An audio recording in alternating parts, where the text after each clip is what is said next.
Let's talk about another player that's going to probably command a decent amount of money. DJ Reed.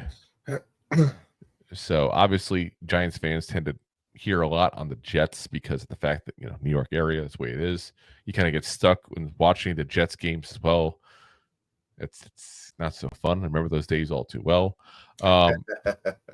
DJ Reed is 28 years old, though, guys. And you forget sometimes because he's been a couple teams. He's been in the league for a little while, but he's not that old. He's not, don't get me wrong, he's not young, but he's at that age where he's still in his peak, at least for a couple more years. PFF said Reed is set to enter free agency after earning his sixth straight season-long 70.0 plus PFF overall grade. His 70.1 coverage grade in 2024 ranked 31st among qualifying cornerbacks.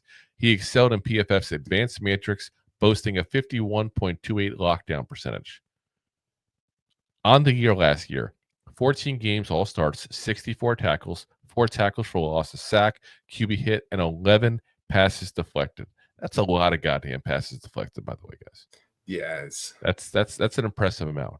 And what I like about the DJ Reed edition is he's good enough to be a CB1, but he's not great enough to be upset if Deonte Banks beats him out.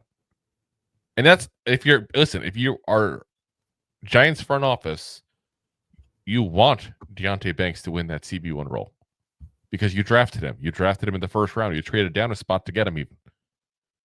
But if what happens is what I think is going to happen, and Banks is a CB2, then you got a guy who can legit be a CB1 for a couple of years till you figure it out. And like I said, it may be 2-3 years and that's it. That's fine. Go back to 2-3 years ago and how much different do things look? 2-3 years ago, we're talking right at the turn of Joe Judge and Brian Dable. How long ago does that feel? Feels forever ago. Exactly. So sometimes you just got to bite the bullet and call it a day. And if you give this guy a 3-year deal, money-wise, like guaranteed-wise, it's not the end of the world. You get him for 28, 29, and 30. And maybe, like I said, maybe you do a 5-year deal for, a decent amount of money, and you have 3 years of it guaranteed.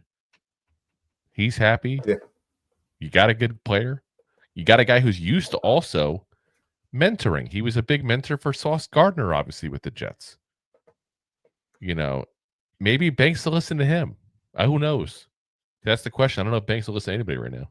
Say he's got to listen to someone, you would think. Someone. Yeah.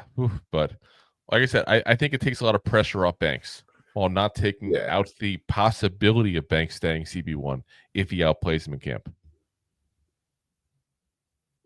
So correct.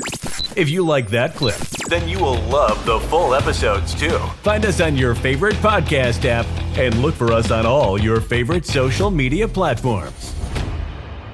Thanks so much. Please, I'm begging you. Please subscribe.